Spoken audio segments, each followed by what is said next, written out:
ହାଲା ନାହିଁ ଅଜା ଆସିଲେ। ରଗ ତ ହାଲା ନାହିଁ ଗୋଟେ ଶିଖି ଯାଇଛି ହାଲା ନାହିଁ। ବାପା ଆସିଲେ ଖବର ନ ଦେଇ କେତେ ରିସୁ ଗେଲା ହେଉଛି। ରିସୁ ନିଜେ ବି ଯାଇଥିଲା ଆଜି ଆଣିବାକୁ ଅଜାକୁ। ଠିକ୍ ଅଛି, ସୋନୁ ଯାଇଥିଲା ସ୍କୁଲ ଟ୍ୟୁସନ୍ ଆସିକିରି ଗେଲା ହେଲା। ସମସ୍ତେ ତ ଅଜା ପାଖରେ ଗେଲା ଆଉ କହିଲେ ନ ସରେ ଆଉ। ଅଜା ଖାଲି ପକେଟରୁ ବାହାର କରି ପକାଉଛନ୍ତି ପଇସା ଦେବାକୁ ନାତିମାନଙ୍କୁ ଆଉ। ହଉ ଠିକ୍ ଅଛି, ବାପାଙ୍କର ଫରମାଇଶ ଭେଜିଟେବୁଲ୍ ଉପମା ଖାଅ, ତା ସାଙ୍ଗରେ ନାତିକି ବି ଖୁଆଅ। ଦେଖୁନ ରିସୁ ବି କେମିତି ପାଟି ଚଲେଇଛି।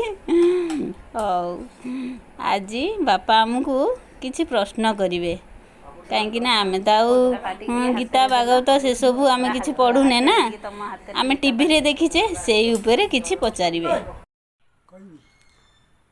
ନମସ୍କାର ଆଜ୍ଞା, ମୁଁ ଗୋଟେ ଆଜିକାଲି ପିଲା ଯିଏ ସବୁ ଗୀତା ଭାଗବତ ଆଉ ଅନ୍ୟାନ୍ୟ ସବୁ କିଛି କହିପାରୁନାହାନ୍ତି, ମନେ ରଖୁନାହାନ୍ତି ନା ତାକୁ କରୁନାହାନ୍ତି।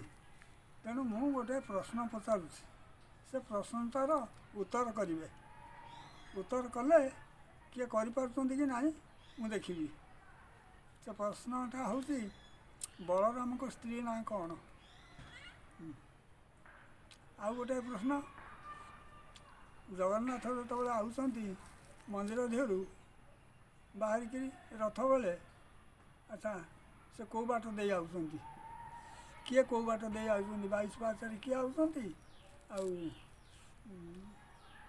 19 ପାହାଚ ଗୋଟାଏ ଅଛି, 19 ପାହାଚରେ କିଏ ଆସୁଛନ୍ତି? ଏଗୁଡ଼ାକ କହିବେ ମୋତେ, କହିଲେ ମୁଁ କାଲିକି ଆଉ ପ୍ରଶ୍ନ ଅଛି ମୁଁ ପଚାରିବି। ବାପା ଯେଉଁ କୋଶ୍ଚିନ୍ କଲେ ଆପଣମାନଙ୍କୁ, ଆର ଉତ୍ତର ମୁଁ ନିଜେ ବି ଜାଣିନି। ତେଣୁକରି ଆପଣମାନେ ଚେଷ୍ଟା କରିବେ ଆର ଉତ୍ତର ଦେବା ପାଇଁ। କାଲି ଏଇ ଟାଇମ୍ରେ ପୁଣି ବାପା ଆର ଉତ୍ତର ଦେବେ। ଆଉ କିଛି କୋଶ୍ଚିନ୍ ବି ରଖିଛନ୍ତି କହିବେ, ମୁଁ ବି ସେଇଥିରୁ ଜାଣିଯିବି ଆର ଉତ୍ତର କ'ଣ।